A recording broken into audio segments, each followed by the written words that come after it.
Hello everyone, myself Dinesh S. Vaishnav. So I'll be giving a small demo on photosynthesis in higher plants. Now in photosynthesis in higher plants, this will be having like light reaction and dark reaction, which is a very important part of this chapter. So here, like atmospheric CO2 plus ATP and NADP, these three factors we need to understand. Now when we are fixing CO2, that reaction would be converting into C6H12O6. That's a sugar molecule that is in the form of starch and glucose. Now, this sugar molecule which is being fixed by fixing atmospheric CO2, this is a dark reaction, and when we are trying to involve ATP and NADPH2, this would be light reaction. Now when we talk about dark reaction, this is like a misnomer. That means like we should not misguide with the word of dark reaction that is happening in the dark. Actually it is depending on the products of the light reaction, and hence it is fixing CO2. That's why it is also known as CO2 fixation reaction. We will be having photosynthetic pigments, that is chlorophyll A, chlorophyll B, carotenoids and xanthophylls. Now, chlorophyll A with the paper chromatography, we would be having like Vidyur with 400 to 700 nanometer. That is below 400 nanometer, you will be having ultraviolet rays, and above 700 would be infrared rays. In the spectrum of this, we will be having the visible light and absorption light. So, chlorophyll A would be absorbing light in blue to green region. Chlorophyll B would be having green to yellow region, carotenoids in yellow to yellow orange, and xanthophylls yellow to yellow. So with this continuity we can make this sequence of chlorophyll A, chlorophyll B, carotenoids and xanthophylls. In this chapter we will be having photosystem, that is PS1 and PS2. PS2 and PS1, they have given the name and the name of discovery and not and the process. So PS2 actually takes place first and then PS1. Here, photosystems, we are trying to understand there are two things. First is reaction center. In the center where only chlorophyll A would be taking place, and there is one more thing, accessory or light harvesting reaction. So accessory pigments would be there, light harvesting pigments LHP. After chlorophyll A, only one chlorophyll A in the center, left over all the chlorophylls A would be at this outer junction. So chlorophyll A, chlorophyll B, carotenoids and xanthophylls would be there as an accessory pigments. So they would be accepting a wide range of wavelengths, and this would be giving its electrons to chlorophyll A in the center.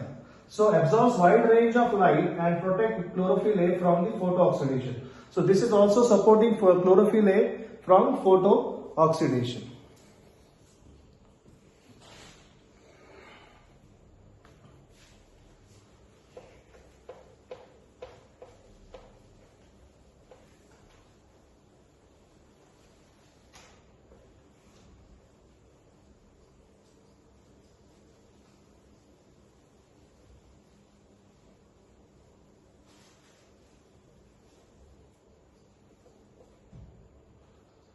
Now we'll try to understand this photosynthesis. Now this would be a light harvesting complex over here. So light harvesting complex, I already said LHP, light harvesting pigments plus proteins together, will be calling it as light harvesting complex. Now it would be first starting with P700. That is PS2, then ATP synthase, it would be giving to light harvesting complex of PS1, and then to NADP forming into NADPH2 in the presence of NADP reductase.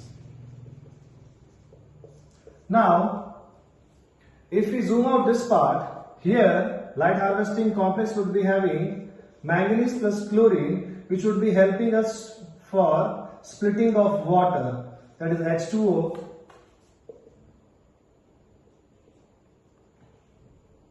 H2H plus 2 electrons plus half O.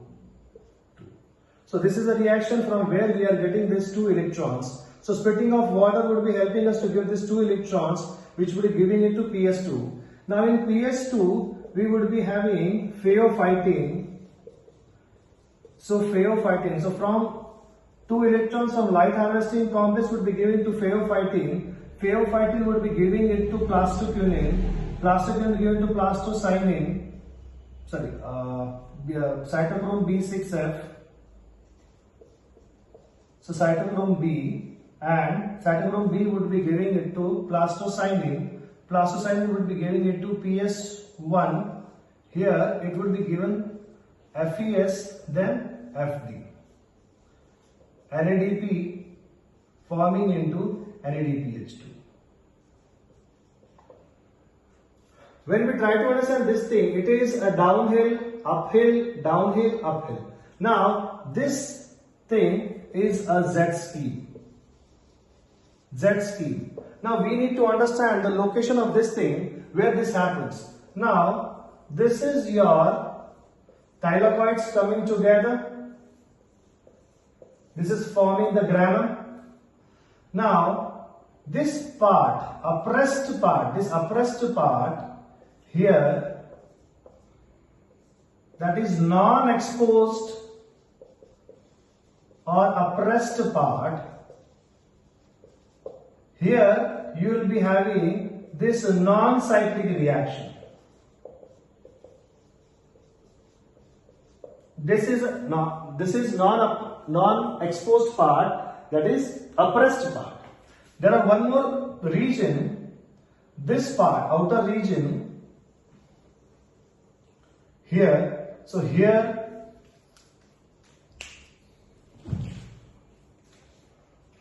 so this over here, over here, over here.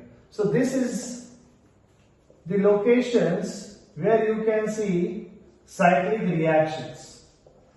That is on the thylakoid membranes and in stroma lamellae, which is the exposed part, and that is non-oppressed.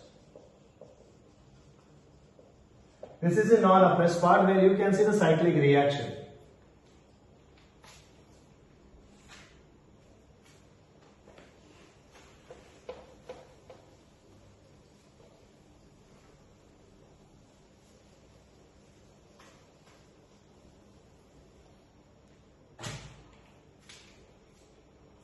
Now, in the same way, you will be having light harvesting complex.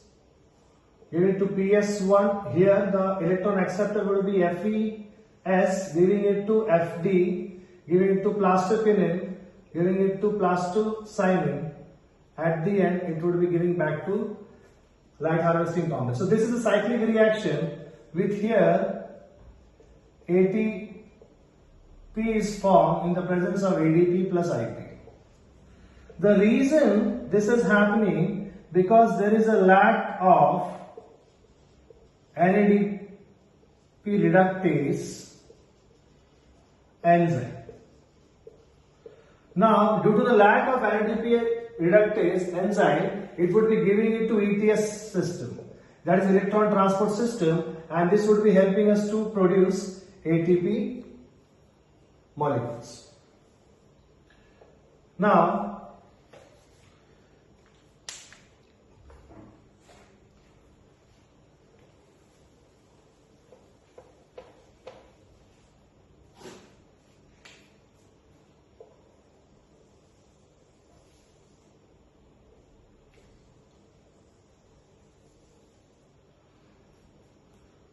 this is chemi-osmosis hypothesis.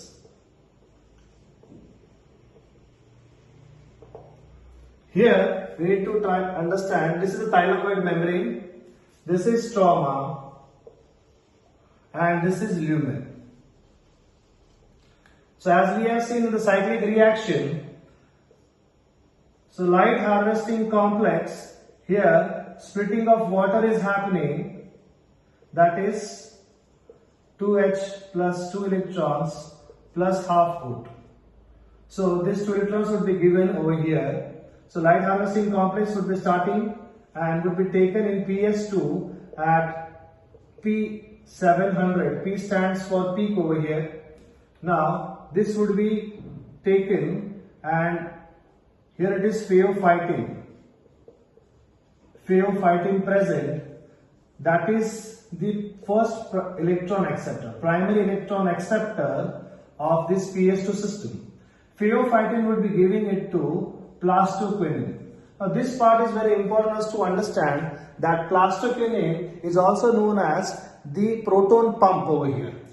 So as it is a proton pump, what it will do, it will take one H plus from the stroma and it would be giving in the lumens. So with two situations we can understand. First over here that 2H plus, that is proton, is increasing in lumen than stroma. First thing. Second condition, plastoquinine forming into plastoquinine H. So by this giving H plus ions in the lumen. Now here it would be giving to plastocyanin, then plastoquinine giving it to PS1.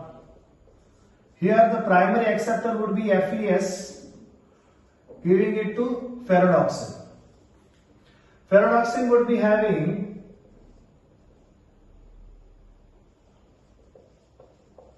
NADH reductase,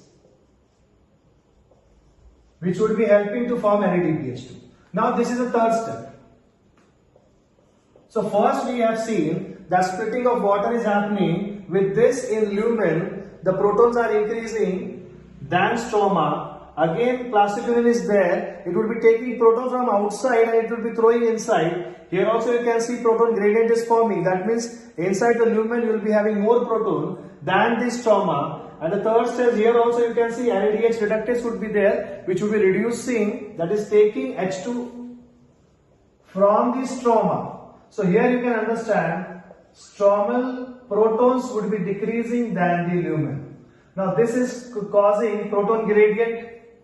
To balance this proton gradient, you will be having CF0F1 particle. Now what is happening? As H plus ions, that is proton, is going out with the energy. So here it would be ATP synthase. This ATP synthase would be taking this energy and would be helping to form ATP by ADP plus IP. So this ATP production would be happening by this CF0F1 particle. Now C stands for chloroplast over here. So you can see again in photosynthesis also, in respiration also you will be having F0F1 particle. This is happening in chloroplast, that's why the name is given as C. Okay, so with this you can understand the chemiosmosis theory, where in lumen you will be having more protons and stromal would be decreasing its proton. This creates the proton gradient, and due to the decrease in the proton in stroma, it will be trying to balance this. While balancing, ATP synthase would be taking this energy and helping to form the ATP molecules.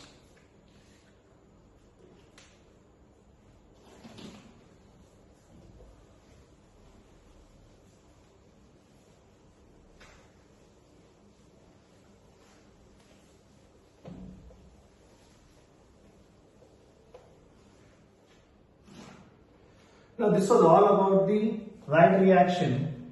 In the presence of light we have seen. Now when we talk about dark reaction, we will be having something called C4 and C3 plants. So C3 and C4 plants, the name is given based on the first stable product. Here the first stable product is 3-PGA, that is 3C,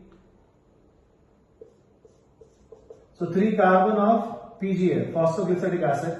So this is containing carbon 3 and that's the name is given as C3 cycle. And here the first stable product is oxaloacetic acid, which is containing 4 carbon. That's the reason it is given as C4. But as it is given as C4 plants, that doesn't mean that C3 cycle will not happen here. C3 cycle is the one which would be happening in all the plants. Everywhere this will happen. C4 plants would be there in dry tropical region only, which is around 1% of total plants. So there only you will be having this. So what is the system of C3 and C4? We'll just check it out now.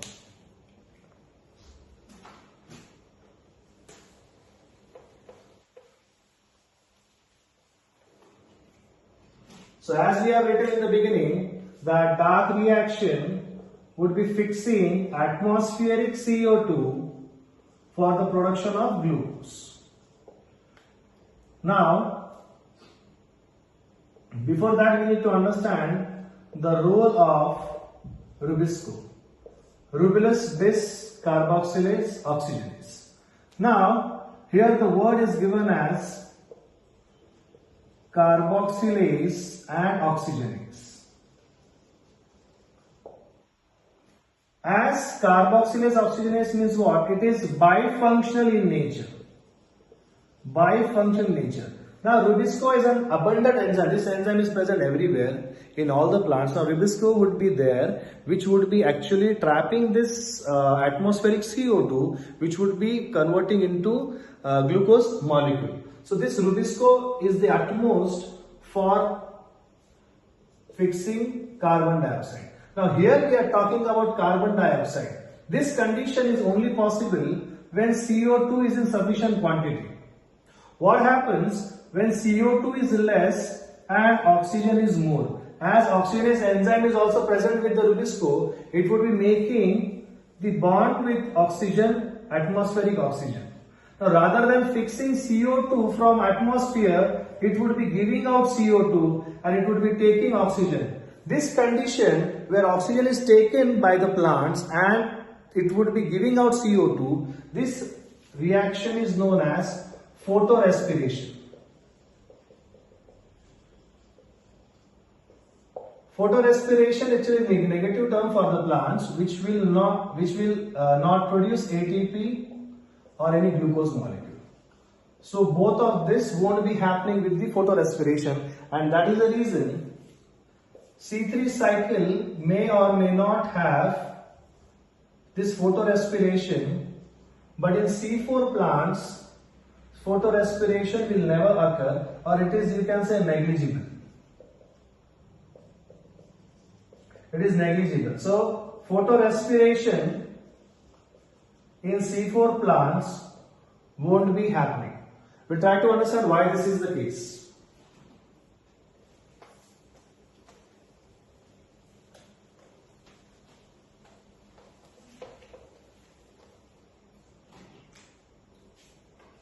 When we talk about C3 plants, as I told you, like rubisco would be there, from atmosphere CO2 would be coming. Rubisco is actually 5 carbon compound. This one CO2, it would be carboxylation. This process would be converted into 2 molecules of 3 PGA. So 2 molecules would be there of 3 carbon. Now here, this PGA would be forming into 1,3-PGA. That is, acetic acid is forming into aldehyde. Now this is a reduction reaction. Acetic acid forming into aldehyde. Now here it is reduction. This is the basic chemistry over here. What is happening? 2 molecules of ATP forming into ADP plus IP and 2 molecules of NADP forming into NADPH2. Now this 1,3-PGL, that is triose phosphate, would be helping to produce glucose molecules as sucrose.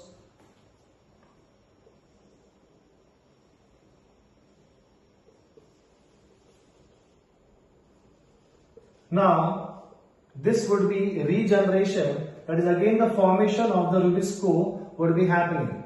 Now, as we know, to produce glucose molecule, we would be having this, the reaction is something like this: CO2 plus 12H2O in presence of sunlight and chlorophyll, that is pigment, C6H12O6 plus 12H2O plus O2. Now, what is happening? Water is giving oxygen and carbon dioxide is forming into glucose molecule. So this is reduction and this is oxidation. Together this reaction is a redox reaction. This is a redox reaction. Now, to form one CO2, you need to actually form 6 carbon. So with this we can understand, like, we need to have this cycle 6 times to fix this 6 CO2 forming into C6H12O6. That means to produce one molecule of glucose, you need to fix 6 carbon dioxide. That means this reaction will happen 6 times. If you see this part, so already 2 ATP were there, so 2 into 6 would be 12, 2 into 6 would be 12. Here also one ADP would be utilized to form ADP. So, total you can say that in regeneration, 12 ATP plus 12 NADP plus in reduction. In regeneration, it is 6 ATP. Here only 1 ATP is utilized, so into 6. So total ATP utilized to form one glucose molecule is 18 ATP plus 12 NADP. So this is the thing which would be happening in C3 plants.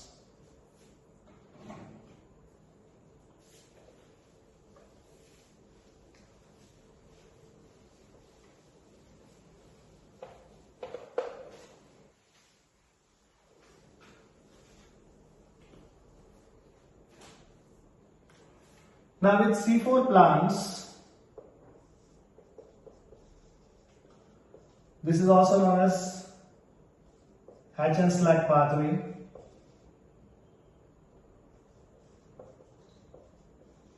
Or also known as Cran's anatomy.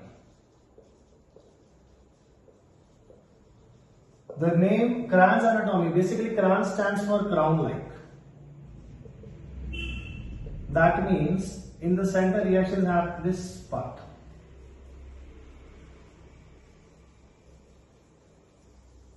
This. So it's something like a crown. So what is happening? Here you will be having phloem and xylem in the center. So this reaction would be taking place. Now there we have seen the reaction is happening in the mesophyll cells, but here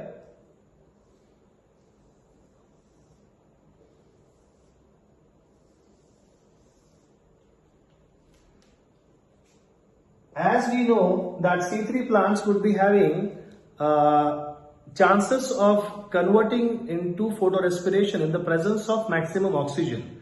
So where there is maximum oxygen and the concentration of CO2 is less, at that time what would be happening? That rubisco would be making bond with the oxygen and photorespiration would be happening. That means it is a negative term for the plants as it cannot produce ATP and glucose molecules. Here what is the case?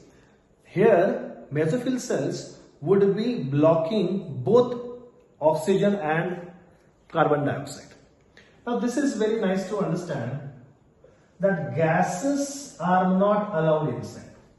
That means oxygen will also not come and carbon dioxide will not come. But carbon dioxide we need it. For the same reaction, the carbon dioxide is needed. So what would be the case over here? Rather than oxygen is not coming, but modified form of carbon dioxide will be coming, that HCO3. Now here what is happening?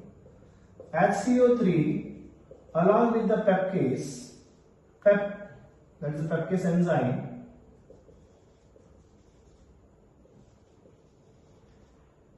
here this one and this 3C would be forming into 4C of oxaloacetic acid.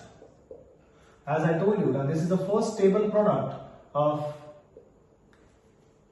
here in C4 plants. Here it would be forming into malic acid. Now here it would be plasmodesmata, from where it can enter into bundle sheet. This is a mesophyll sheet, mesophyll cells, and this is bundle sheet. Now 4C, oxaloacetic acid forming into malic acid. Now 4C, this would be giving 1 CO2 with 1 here. What would be happening? C3 cycle will take place. C3 cycle will take place over here, and this 3C would be forming into pyruvate acid.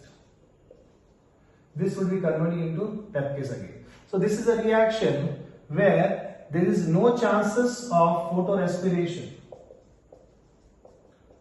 So photorespiration will not happen, as it is not allowing the gases inside, and that is extra covering would be there, and that's why we are calling it as a Cran's anatomy, where mesophyll cells are protecting the bundle sheet, where oxygen is not allowed, and completely it is having CO2 inside, where it can complete the C3 cycle and production of ATP and glucose can be seen in that.